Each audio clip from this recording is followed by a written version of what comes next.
Olá, sejam muito bem-vindos a mais uma análise aprofundada aqui do Manual de Processos e Procedimentos Administrativos das Instituições Militares de Minas Gerais. Hoje o nosso mergulho vai ser num instrumento jurídico que é, assim, fundamental, mas que sempre levanta um monte de dúvidas, a Carta Precatória. A gente vai desvendar juntos cada pedacinho dela, como é que funciona, para que ela existe e, o mais importante, qual é o impacto real que ela tem lá na ponta, nos processos administrativos. Bom, esse aqui é o nosso mapa da mina. A gente vai começar pelo básico, né? O que é isso, afinal? Depois, a gente parte para a prática. Como é que se cria esse documento? Aí, um ponto importantíssimo. Como os direitos são garantidos nesse processo? Na sequência, vamos ver o que acontece quando a carta chega no destino e, para fechar com chave de ouro, a gente amarra tudo com aquelas regras que ninguém pode esquecer. Vai ser uma jornada bem completa, passo a passo. Então, para começar, vamos colocar o primeiro tijolo dessa construção. O que é exatamente uma carta precatória? E por que ela existe dentro dessa engrenagem toda dos processos administrativos militares? Pensem na carta precatória como uma ferramenta que faz a justiça e a administração, pularem muros, atravessarem fronteiras geográficas.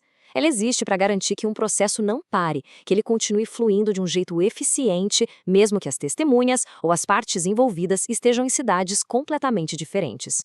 Ok, então o ponto-chave é esse aqui, ó. Pensa assim, um processo administrativo começou lá em Belo Horizonte, só que, de repente, uma testemunha super importante mora lá em Montes Claros. E aí, para tudo? O processo fica parado, gastando tempo, gastando dinheiro? Não, é para isso que serve a carta precatória. O artigo 185 define ela direitinho. É, na prática, um pedido oficial de ajuda, sabe? Uma autoridade pedindo para outra em outra comarca para fazer alguma coisa do processo por lá. Essa coisa a gente chama de diligência. E o resultado? O processo não para, ele continua andando, de forma bem mais esperta e sem aquela enrolação toda. E essa ideia de ser mais esperto se apoia em dois pilares gigantes, que estão lá no artigo 187. O primeiro é a celeridade. O processo não precisa ficar na gaveta esperando, ele tem que continuar andando enquanto essa diligência acontece à distância. O segundo pilar é a economia processual. Já parou para pensar no custo de deslocamento, diárias e principalmente o tempo que se economiza com isso? Então a precatória não é só um papel, sabe? É uma baita ferramenta de gestão, de eficiência, que otimiza os recursos e o tempo de todo mundo. Agora, vamos fazer uma distinção que é crucial e que o manual deixa bem clara.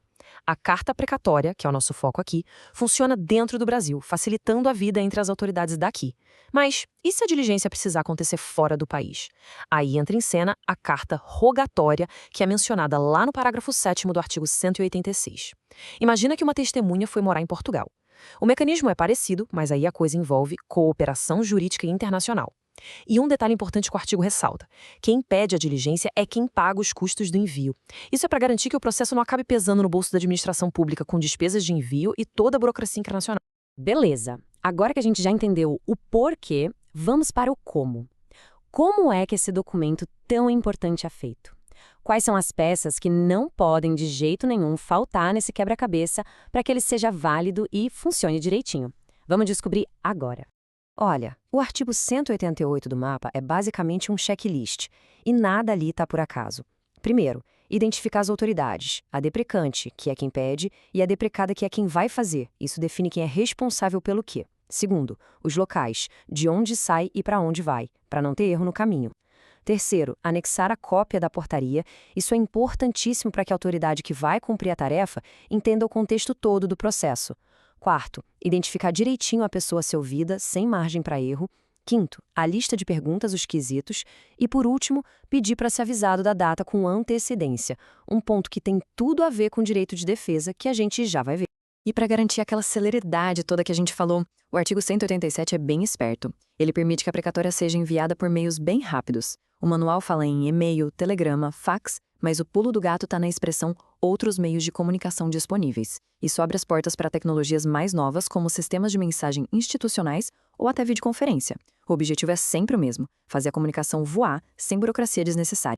Agora a gente chega numa parte, olha, que é o coração do processo. Um processo administrativo não é só para achar fatos, é para fazer isso do jeito certo, do jeito justo. Isso quer dizer garantir o contraditório, que é o direito de se opor às acusações, e a ampla defesa, que é o direito de usar tudo que a lei permite para se defender. Vamos ver como o mapa cuida para que a distância da precatória não atropele nenhum direito do acusado. Grave bem este número, 48 horas. Ele é a representação prática do direito de defesa quando o assunto é carta precatória. Segundo os parágrafos 5º e 6º, lá do artigo 186, esse é o tempo mínimo de antecedência que o acusado ou seu defensor precisam ter para serem notificados de coisas importantes. Isso garante que ninguém seja pego de surpresa e que dê tempo de se preparar direitinho para os atos do processo. O processo não pode ser uma rua de mão única. O parágrafo 5º do artigo 186 deixa isso bem claro. O acusado tem que ser notificado com aquelas 48 horas de antecedência para saber quais perguntas vão ser feitas. E mais, ele também pode incluir as próprias perguntas no documento. Isso é fundamental, gente. Garante que a defesa participe ativamente da produção da prova, mesmo que de longe. E claro, a notificação da data e do local do ato, com as mesmas 48 horas, permite que a defesa, se quiser, vá lá acompanhar a diligência. É o direito de defesa funcionando na prática. Essa citação aqui, do parágrafo 2º do artigo 186, ela mostra um princípio muito importante. Ouvir o acusado por precatória é exceção, não é a regra. O manual valoriza a audição pessoal, olho no olho, entre o encarregado e o sindicado. Por quê? Porque isso permite uma avaliação muito mais completa, mais humana da situação, especialmente no interrogatório. A precatória só entra em campo se for impossível fazer pessoalmente ou se houver uma conveniência administrativa muito bem justificada. E um detalhe. O parágrafo 3º diz que essa regra não vale para acusados em PADs, os processos administrativos disciplinares, que têm suas próprias regras. Muito bem. A precatória viajou, atravessou o estado e chegou ao seu destino. A bola agora está com a autoridade deprecada. O que ela tem que fazer? Quais são os prazos, as obrigações? A eficiência do sistema todo depende e muito de quem recebe esse pedido. O artigo 192 é direto e reto. Recebeu a carta precatória? Tem que agir imediatamente. Não tem essa de deixar para depois. A autoridade deprecada precisa designar na hora um militar sob seu comando para cuidar da diligência. E tem que observar a hierarquia, claro, em relação ao militar que está sendo processado, para garantir que tudo seja feito com imparcialidade. A engrenagem não pode parar. E tem prazo para isso? Com certeza. O artigo 192 também cuida dos prazos. A regra geral é de 5 dias úteis. É um prazo curto justamente para reforçar aquele princípio da celeridade. Só que o manual também é realista. O parágrafo 2º diz que, se o caso for mais complexo, tipo, precisar ouvir um monte de gente em lugares diferentes, a autoridade pode definir um prazo maior, mas tem que justificar, tem que explicar por que precisa de mais tempo. Para a gente ir fechando, vamos amarrar tudo com algumas regras gerais que valem para todo o processo da carta precatória. São aqueles pontos cruciais que garantem que tudo flua bem, com clareza e que, se aparecer algum problema no caminho, a gente saiba como resolver. O artigo 190 traz uma das ideias mais geniais de eficiência processual. O processo principal não para. Enquanto a precatória está lá, sendo cumprida em outra cidade, o encarregado do processo pode e deve continuar tocando outras diligências. Só se não tiver mais absolutamente nada para fazer é que o encarregado pode pedir o sobrestamento, que é uma pausa oficial nos autos até a resposta da precatória chegar. Comunicação é tudo, não é?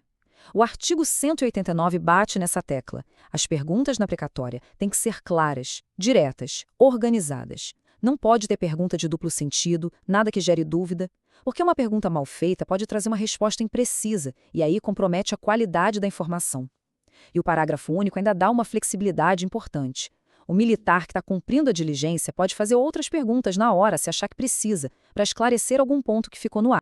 Mas e se a autoridade lá na outra cidade demorar para cumprir a precatória? Ou pior, se recusar? O sistema tem um plano B para isso. O artigo 191 mostra o caminho das pedras. Primeiro, uma nova cobrança. Se o problema continuar, aí o caso sobe de nível. O último recurso é acionar a Corregedoria, que é o órgão que fiscaliza a conduta dos militares para que ela entre em campo e garanta que a diligência seja cumprida. Depois de toda essa análise, fica bem claro, né? A carta precatória é um mecanismo muito inteligente, que consegue equilibrar a necessidade de ser rápido com a obrigação de garantir o direito de defesa. Isso tudo nos leva a pensar, numa era de videoconferência, de assinatura digital, como é que a tecnologia pode deixar esse processo ainda melhor? Mais rápido, mais seguro, mas sem nunca, jamais abrir mão da legalidade e da justiça. Fica aí a reflexão.